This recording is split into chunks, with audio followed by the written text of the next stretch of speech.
To move from perceptual awareness, or things as they seem, to conceptual awareness, or things as they ought to be, we imagine as vivid and as lifelike a representation as possible of what we would see, hear, and do were we physically present and physically experiencing things as they ought to be, and imaginatively participate in that scene. The following story tells of one who went through the glass and broke the chains that bound her.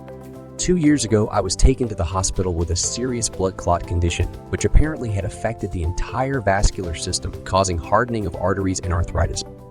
A nerve in my head was damaged and my thyroid enlarged. Doctors could not agree on the cause of this condition, and all their treatments were completely ineffective.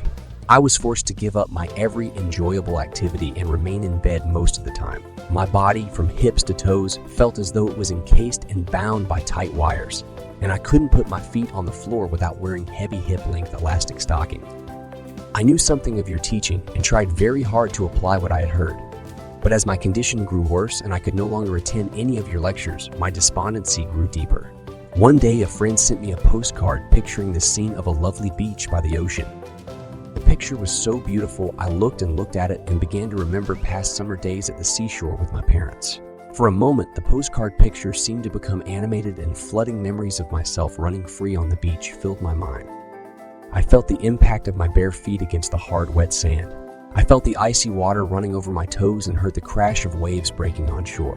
This imaginal activity was so satisfying to me as I lay in bed that I continued to imagine this wonderful scene day after day for about 1 week.